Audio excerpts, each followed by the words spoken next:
In this video, I discuss my journey to using video and short stories to further my understanding of composition and photography. Tune in. 1, 2, get down.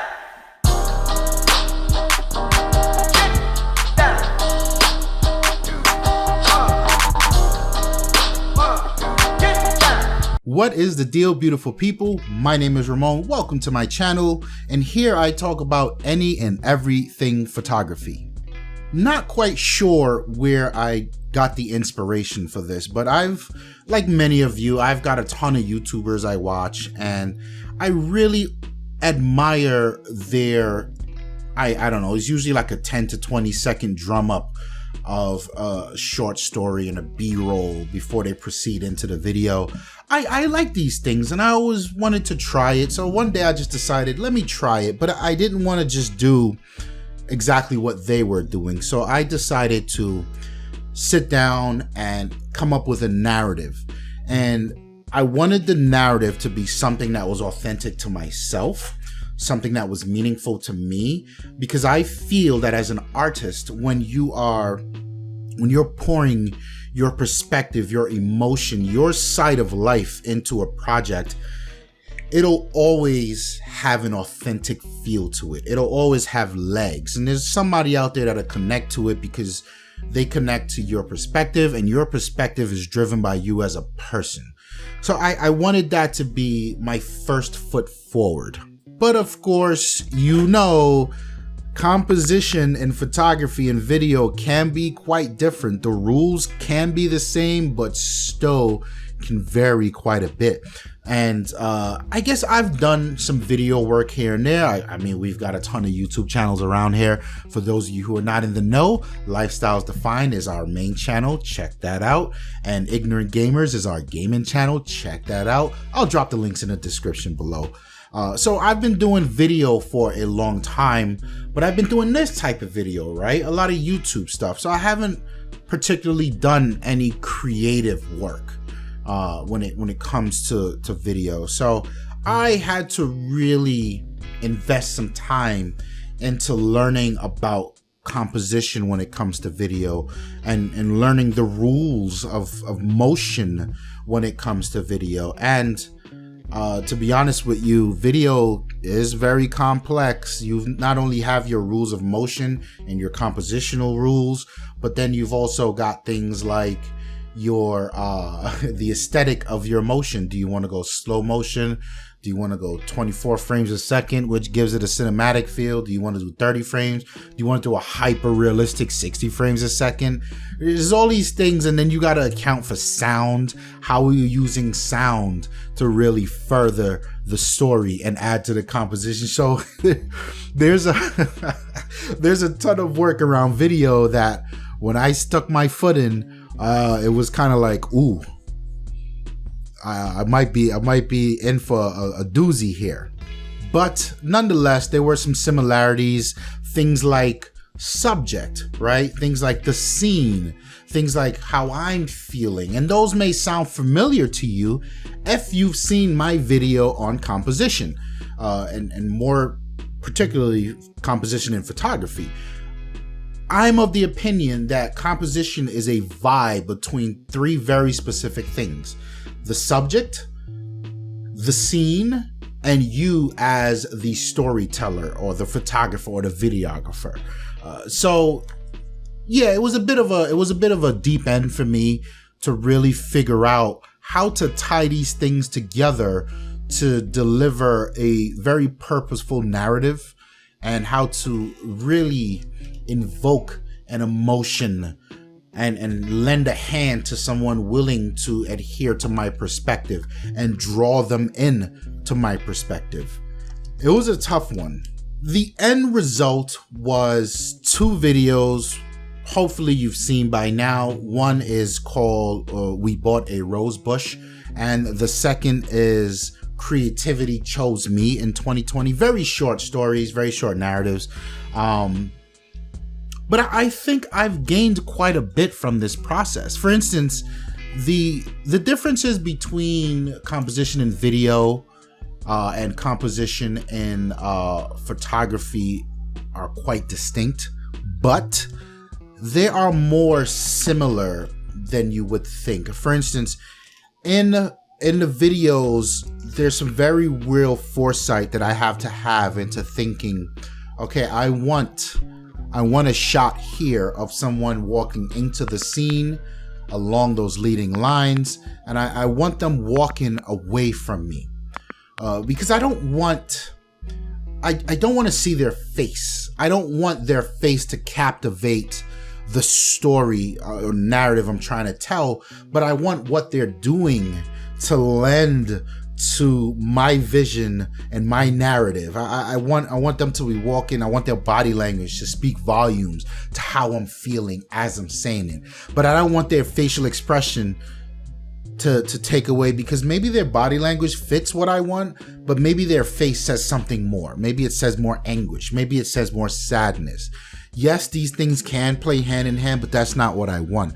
So there's a lot about the similarities that I started to connect in the parallels. It's like, oh wow, this is super dope, and I can really see how tons of hours in photography can lend to you having a great start in videography. And I can also see how a lot of videography professionals are also decent photographers, because they understand these, let's say, these basic ground rules of composition, and how the choices you make really lend a hand to the narrative.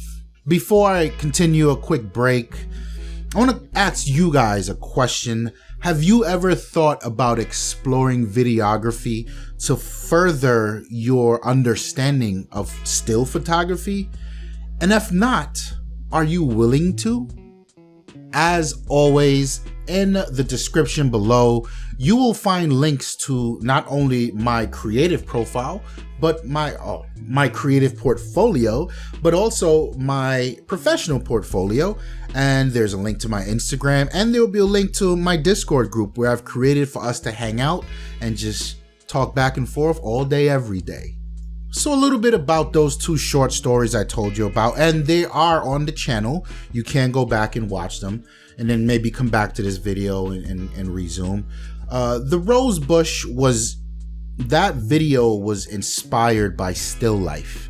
I haven't done much still life work because I didn't quite arrive to that journey yet.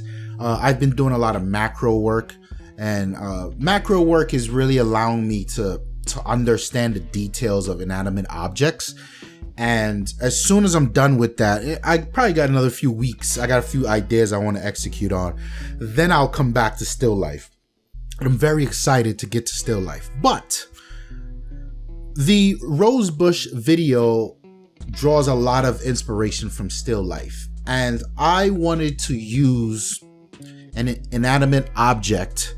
I don't know if roses or rosebush can be inanimate, because it is a living thing. Inanimate, I'm sorry. It is a living thing, but whatever, you get the point. I wanted to use something so inanimate that it's an odd place to look for emotion. That was my entire narrative. I wanted to tie my emotion and my feeling and my vibes. I wanted to tie all of that into an object, and I wanted to do it in such a way that it was relatable to anyone that would watch it. Like, oh wow, okay. I mean, I get it. It's just a rose bush, but it's crazy how symbolic it can be to someone, right? And that was my goal there. And then there's the Creativity Chose Me in 2020 video. That video draws heavy street inspiration. And I wanted to go to the street and chose a very deliberate few scenes where I can portray the loneliness of 2020, right?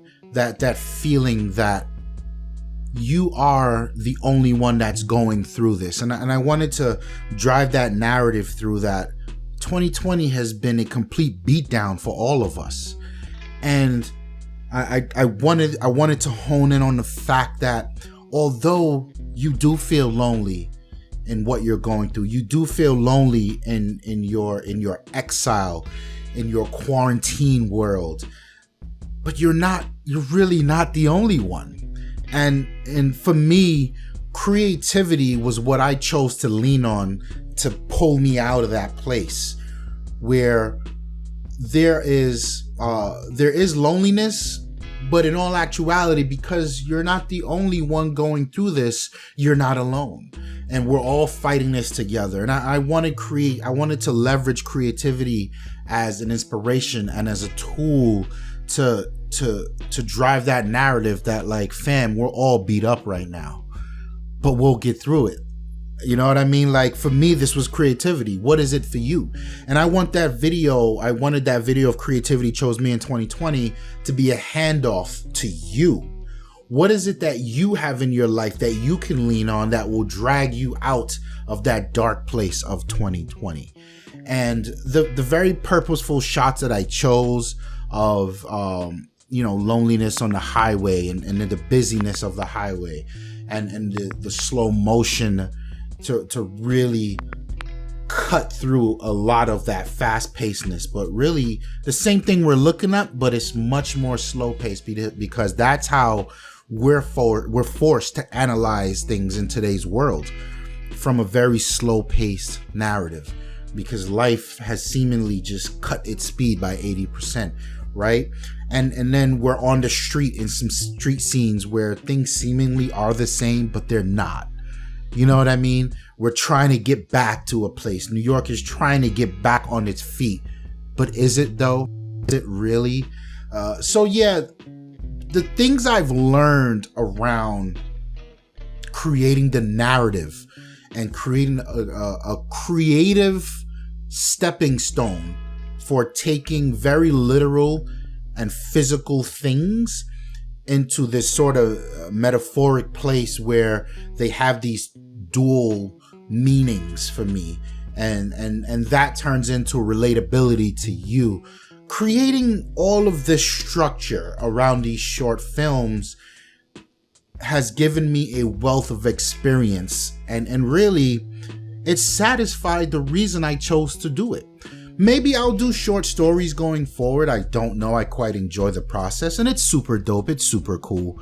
But for me, it gives me another dimension to think about my still photography. It gives me another dimension of when I'm taking a still shot of a street scene. I can imagine my subject. Yes, I can imagine how my subject is going to vibe with the scene, and I can imagine the emotion that I want to portray as the artist. But I've got this newly formed dimension on the other side of motion. And even though I froze that street scene, that moment of time, for me, it'll forever be a visual in my head of watching this person just walk down that street. And I think it helps me create a better narrative.